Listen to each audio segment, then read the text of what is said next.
নারুটোর কথা বললে একটা প্রশ্ন কিন্তু সবার মাথায় আসে, মাদ্রা কি নারুটোর বেস্ট ভিলেন নাকি ইতাচি, নাকি সেই লোক যে পুরো কোনোহা ভিলেজকে ডিস্ট্রয় করে দেওয়ার পর কোনোহার মানুষদের হৃদয় জিতে নিয়েছিল, আমাদের পেন। তো আসলে নারুটো ওয়ার্ল্ডের বেস্ট ভিলেন কে? আর আমি শুধু পাওয়ারের কথা বলছি না, কারণ নারুটোতে এমন কিছু ভিলেন্স আছে যারা পাওয়ারফুল হওয়ার পাশাপাশি নিজেদের ক্যারেক্টার আর ব্যাকস্টোরি দিয়ে ফ্যানেদের মন জয় করে নিয়েছে।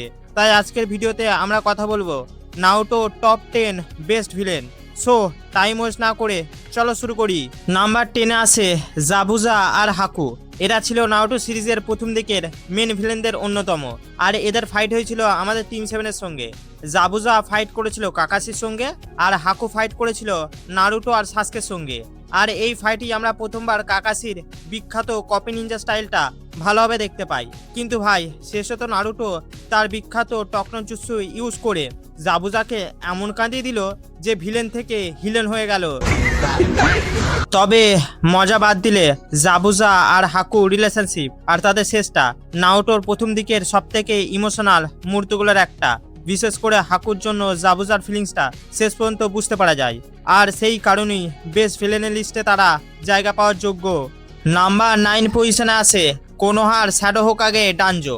এই লোকটার কাছে এত শারিঙ্গান ছিল যে ভাই একবার ভাবো, লোকটা শারিঙ্গান জমাতে জমাতে পুরো উচা ক্ল্যানের ব্যাংক ব্যালেন্স শেষ করে দিয়েছিল। ডানজো ছিল নারুটোর অন্যতম হেটেড ক্যারেক্টার, আর এর কারণ যথেষ্ট ছিল। শিশুই আর ইতাচি এই দুজন পডিজির জীবন নষ্ট করার পেছনে ডানজোর বড় হাত ছিল। উচিয়া ক্লানের ম্যাসেকারের সঙ্গেও তার সরাসরি সম্পর্ক ছিল। আর সব থেকে বেশি সন্তুষ্টি তখনই পাওয়া যায় যখন সাসকে ডানজোর পেছনে এমনভাবে পড়েছিল যেন সে ধার নিয়ে পালিয়ে যাচ্ছে। তবে ভিলেন হিসেবে ডানজোর একটা জিনিস ছিল, সেটা হলো তার ইনফ্লুয়েন্স।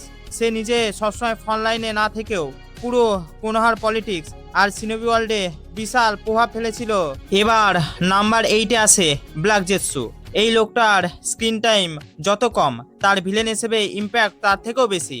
কারণ ভাই, ইন্দ্রা, মাদ্রা, ওবিটো পেন এত বড় বড় ক্যারেক্টারের পেছনে ঘুরে শেষমেশ জানা গেল ভাই আসল খেলোয়াড় তো এই ব্ল্যাক জেটসু। ব্ল্যাক জেটসুর আসল গোল ছিল কাগুয়াকে আবার রিভাইভ করা, পুরো পৃথিবীকে ইনফাইনাইট সুকিওমিতে ফেলে দেওয়া। সে নিজে হয়তো মাদ্রার মতো পাওয়ারফুল ছিল না, কিন্তু তার প্ল্যানিং আর ম্যানিপুলেশনের কারণে পুরো সিনি ওয়ার্ল্ড একটা বিশাল খেলায় পরিণত হয়ে গেছিল। আর সব থেকে বড় ব্যাপার হলো মাদ্রা পর্যন্ত বুঝতে পারিনি যে এতদিন ধরে সে নিজেই অন্য কারো প্ল্যানের একটা পুতুল ছিল। নাম্বার 7 পজিশনে আছে কাবুটো ইয়াকোশি। এই লোকটার ক্যারেক্টার ডেভেলপমেন্ট সত্যি বলতে নারুটোর অনেক চরিত্রের থেকেও বেশি। শুরুতে সে ছিল অরুচিমারুর একজন সার্ভেন্ট, মানে যেখানে অরুচিমারু বলতো সেখানে কাবুটো হাজির। কিন্তু পরে তার আসল ইন্টেনশন আর অ্যাম্বিশন সামনে আসার পর পুরো নারুটো ওয়ার্ল্ডের অবস্থা খারাপ হয়ে যায়। এই লোকটা এডোটেন্সে এমনভাবে স্প্যাম করেছিল যেন নারুটো তার শ্যাডো ক্লোন স্প্যাম করছে। আর শুধু এডোটেন্সেই নয়, অরুচিমারু রিসার্চ ব্যবহার করে সে সেজ মোডও অর্জন করে।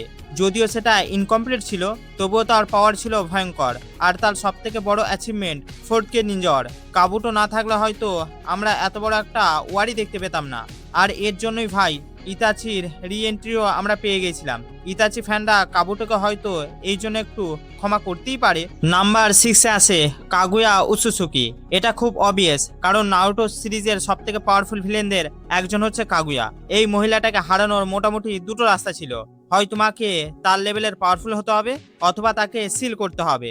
আর ভাই, তাকে সিল করাটাও এমন সহজ ছিল না। শেষ পর্যন্ত টিম 7 কাকাশি, সাসকে আর নারুটো মিলে তাকে সিল করতে সক্ষম হয়। তবে একটা সমস্যা ছিল, কাগুয়ার পাওয়ার ছিল আকাশ ছোঁয়া, কিন্তু তার ক্যারেক্টার ডেভেলপমেন্ট ছিল মাটির নিচে। তাই এই কারণেই পাওয়ারফুল হওয়া সত্ত্বেও সে এই লিস্টে আরও ওপরে যেতে পারেনি। নাম্বার 5 পজিশনে আসে অরুচিমারু। এই লোকটা শুধু ভিলেন ছিল না, এই লোকটা পুরো একটা রিসার্চ ল্যাবরেটরি। নতুন নতুন জুৎসু শেখা, শরীর বদলানো, ইমর্টালিটি পাওয়ার চেষ্টা। ভাই, লোকটার হবি ছিল শুধু একটা মানুষের শরীর দিয়ে সায়েন্স প্রজেক্ট করা। অরুচিমারু ছিল নারুটোর অন্যতম ইন্টেলিজেন্ট চরিত্র। সে 3 লেজেন্ডারি শানিনের একজন ছিল এবং তার পাওয়ার কোনো অংশে কম ছিল না। 3rd হোকাগেকে সরানোর চেষ্টা থেকে শুরু করে কাগে লেভেলের সিনোবিদের সঙ্গে লড়াই, সব জায়গাতেই অরুচিমারু নিজের পাওয়ার দেখিয়েছে। আর তার সব থেকে ভয়ঙ্কর ব্যাপার ছিল তার ইমর্টালিটি অর্জনের চেষ্টা। ইতাচি তাকে মেরে ফেলতে পারেনি, বরং সিল করতে হয়েছিল, আর সেটাও তোৎসুকা ব্লেড দিয়ে। তবুও ভাই, অরুচিমারু আবার ফিরে এসেছিল। লোকটাকে মেরে ফেলাও কঠিন, আর গল্প থেকে সরানো আরো কঠিন। নাম্বার 4 পজিশনে আসে নাগাটো বা পেন। এই লোকটা ছিল আকাতসুকির ফাউন্ডিং মেম্বারদের একজন, আর তার কাছে ছিল রেনেগান। এই লোকটা আশি তুসি অলমাইটি পুসি বলে পুরো কোনোহা ভিলেজ উড়িয়ে দিয়েছিল। আর এই লোকটা একসময় ভিলেন ছিল না, সে শুধু নিজের বন্ধুদের সাথে শান্তিতে থাকতে চেয়েছিল। কিন্তু ওয়ার আর ইয়াহিকোর মৃত্যু তাকে পুরোপুরি বদলে দেয়। এরপর সে নিজের নাম বদলে পেন রাখে। তার বিশ্বাস ছিল শুধু মানুষের ওপর পেন দিয়েই পৃথিবীতে শান্তি আনা সম্ভব। কিন্তু তারপর আসে আমাদের নারুটো, আর নারুটো তার এই বিশ্বাসকে টকনো জুৎসু 2.0 দিয়ে হারিয়ে দেয়। শেষে নাগাটো নিজের রেনে রিভার জুৎসু ব্যবহার করে কোনোহার মৃত মানুষদের আবার জীবিত করে তোলে। এই কারণেই পেন শুধু একটা পাওয়ারফুল ভিলেন না, সে নারুটোর অন্যতম লেখা সেরা ভিলেন। নাম্বার 3 পজিশনে আসে ইতাচি উচিহা। হ্যাঁ ভাই, আমি জানি ইতাচিকে আসলে ভিলেন বলা উচিত নয়, কিন্তু নারুটোর একটা বড় অংশে তাকে ভিলেন হিসেবেই দেখানো হয়েছিল, তাই এই লিস্টে তাকে রাখতেই হবে। আর ইতাচির আসল সত্যতা জানার পর তাকে ঘৃণা করা সত্যিই কঠিন, কারণ এই লোকটা নিজের ক্লান, নিজের পরিবার, এমনকি নিজের মা বাবাকেও হত্যা করেছিল কোনোহার ভবিষ্যৎ বাঁচানোর জন্য। আর সব থেকে কষ্টের বিষয়, যে ভাইকে বাঁচানোর জন্য সে এত কিছু করেছিল, সেই সাসকে শেষ পর্যন্ত ইতাচিকে নিজের সব থেকে বড় শত্রু মনে করেছিল। ইতাচি নিজের জীবনে যা কিছু করেছে তার বেশিরভাগই ছিল অন্যদের বাঁচানোর জন্য। এমনকি এডোটেন্সে ফিরে আসার পরও সে কোনোহার ক্ষতি না করে বরং কোনোহাকে বাঁচানোর পথেই কাজ করছিল। আর ভাবো তো, ইতাচি যদি সত্যি মাদ্রা বা ওবিটোর মতো কোনোহার বিরুদ্ধে চলে যেত, তাহলে কোনোহার অবস্থা কি হতো। নাম্বার 2 পজিশনে আসে Madra উচিয়া, the ghost of the উচিয়া। সত্যি বলতে গেলে নারুটো ওয়ার্ল্ডের এমন অনেক কম ক্যারেক্টার আছে যাদের নাম শুনলেই সবাই সিরিয়াস হয়ে যায়। মাদ্রা গেনজুৎসু জানে, তাইজুৎসু জানে, নিনজুৎসু জানে, আর সব থেকে বড় কথা, লোকটা 5 সামনে দাঁড়িয়ে বলেছিল তোমরা 5 জন একসাথে এসো। তারপর যা হয়েছিল সেটা ইতিহাস। হাজার হাজার সিনোবি, টেল বিস্ট, 5 সবাইকে একাই সামলে নিয়েছিল, আর তার মেন গোল ছিল পিস আনা। কিন্তু সেই পিসের জন্য তার দরকার ছিল ইনফাইনাইট সুকোয়ামি। আর মাদ্রার পাওয়ার আর প্রেজেন্স এমন ছিল যে তার নাম শুনলেই সিনোবিদের ফেটে যেত।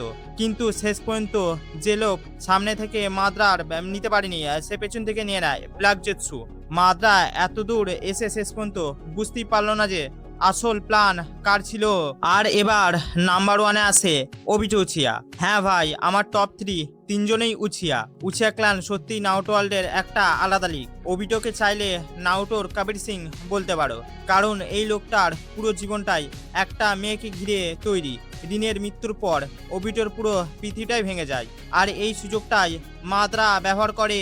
মাদ্রা তাকে এমন একটা আশা দেখায় যে হয়তো ইনফাইনাইট সুকুমির মধ্যে সে আবার রিনের সঙ্গে দেখা করতে পারবে। আর তারপর থেকেই ওবিটো ধীরে ধীরে সেই মানুষটা হয়ে ওঠে যাকে আমরা নারুটোতে দেখি। কুশিনার মৃত্যু থেকে শুরু করে মিনাটোর সঙ্গে ফাইট, আকাতসুকির পেছনে থাকা, 4th গ্রেড নিনজা ওয়ার, সবকিছুর পেছনেই ওবিটোর বিশাল বড় ভূমিকা ছিল। কিন্তু ওবিটোর সব থেকে বড় বিষয় ছিল তার ক্যারেক্টার, কারণ একসময় যে ছেলে হোকাগে হতে চাইতো সেই ছেলেই পরে পুরো পৃথিবীকে ইনফাইনাইট সুকুমিতে পাঠাতে চেয়েছিল। আর শেষ পর্যন্ত নারুটো তাকে মনে করিয়ে দেয় যে সে আসলে কে ছিল।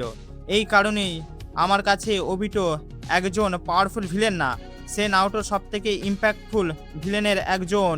সো এই ছিল আমার নারুটো টপ 10 বেস্ট ভিলেন। তবে এখন তোমাদের পালা, তোমাদের মতে ওবিটো কি সত্যিই নাম্বার 1-এ, নাকি মাদ্রা, ইতাচি কিংবা অন্য কেউ? কমেন্টে অবশ্যই জানাবে। আর যদি ভিডিওটা ভালো লাগে তাহলে লাইক সাবস্ক্রাইব করে দিও। দেখা হচ্ছে নেক্সট ভিডিওতে। তার আগে স্ক্রিনে আসা এই ভিডিওটা দেখতে পারো।